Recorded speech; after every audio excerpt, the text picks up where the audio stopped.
बाल गणेश।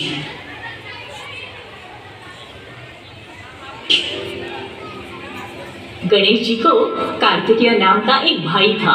दोनों की अच्छी जमती थी, पर अन्य भाइयों की तरह इन दोनों भाइयों में भी कभी मतभेद या झगड़े होते थे। एक बार गणेश और कार्तिकेय जंगल में घूम रहे थे। वो फल देखो, कितना अनोखा है ना? हाँ, मैंने भी ऐसा फल कभी नहीं देखा। चलो फल तोड़ते हैं। दोनों पेड़ की तरफ भागे और एक साथ उस फल को स्पर्श किया। ये मेरा फल है, मैंने इसे पहले देखा। नहीं, ये मेरा है, मैंने इसे पहले स्पर्श किया। दोनों फल के लिए झगड़ने लगे। दोनों वो फल बांटकर खाने के लिए तैयार नहीं थे। उन्हें बस उस फल पर अपना हक जमाना था। फिर दोनों ने सोचा, क्यों ना माता पिता की मदद ले। वो दोनों घर के लिए निकल पड़े। कैलाश पर जाने पर दोनों ने माता पिता को वो फल दिखाया।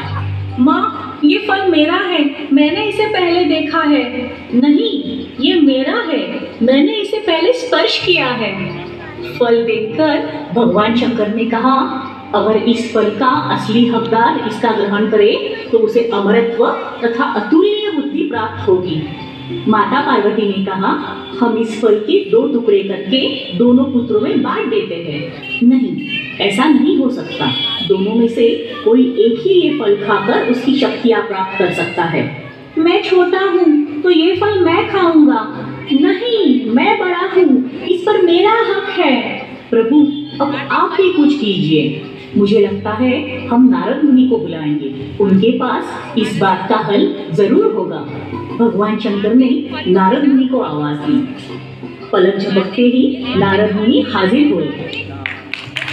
नारायण नारायण, प्रभु आपने मुझे कैसे याद किया?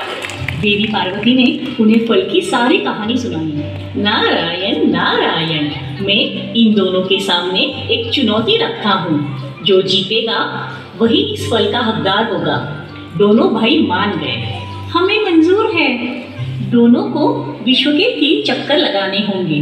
जो 3 चक्कर लगाकर प्रथम कैलाश पर्वत पर हाजिर होगा, उसे विजयी घोषित करके फल दिया जाएगा। मुझे तो ये सर्वोत्तम सुझाव लगता है। हमें चुनौती स्वीकार है। कार्तिकेय तुरंत अपने वाहन मोर पर बैठा और विश्व के चक्कर मारने निकल पड़ा।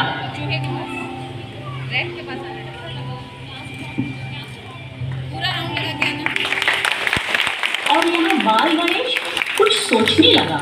मेरा वाहन मुझसे तो उड़ नहीं सकता और कितना भी तेज दौड़े फिर भी मोर के सामने जीतना तो असंभव है। मुझे कुछ और सोचना होगा। बाल गणेश को एक कल्पना सूझी। वो मन ही मन मुस्कुराए। गणेश ने अपने माता पिता के इर्द गिर्द चक्कर लगाना शुरू किया। भगवान शंकर, माता पार्वती और नारद मुनि चकित हुए। वो सोचने लगे, बाल गणेश क्या कर रहा है? 3 चक्कर लगाकर बाल गणेश माता पिता के सामने खड़ा हुआ। पिताजी, मैंने विश्व के 3 चक्कर पूर्ण किए, अब मुझे वो फल दे दीजिए ना। पर बेटा, तुमने तो हमारे इर्द गिर्द चक्कर लगाए, कैलाश छोड़कर तो तुम कहीं गए ही नहीं। तो ऐसा कैसे कह सकते हो कि तुमने विश्व के चक्कर लगाए? माता, विश्व के चक्कर लगाने के लिए मुझे कैलाश छोड़कर जाने की जरूरत ही नहीं थी। वेदों और शास्त्रों में लिखा है कि माता पिता के चरणों में ही विश्व है। तो आप दोनों मेरे विश्व हुए ना। जब मैंने आपके इर्द गिर्द चक्कर लगाए, इसका मतलब कि मैंने विश्व के चक्कर लगाए और अपनी चुनौती पूर्ण की। मेरे लिए तो आप दोनों ही मेरा विश्व हो। भगवान शंकर और माता पार्वती को बाल गणेश की बातों में वास्तविकता दिखाई दी। उन्होंने गणेश को विजेता स्वीकार कर लिया। तभी कार्तिकेय भी वहां आया। माँ, पिताजी, मैंने विश्व के 3 चक्कर लगाए। बहुत अच्छे बेटा, पर गणेश ने तो ये चुनौती जीत ली है। ये कैसे हो सकता है? मुझे तो गणेश विश्व के चक्कर काटते हुए दिखाई ही नहीं दिया। तो फिर गणेश ये चुनौती कैसे जीता? नारद मुनि ने कार्तिकेय को समझाया कि गणेश ये चुनौती कैसे जीता। पर कार्तिकेय खुद को उस फल का असली हकदार समझ रहा था। वो नाराज होकर कैलाश पर्वत छोड़कर निकल गया।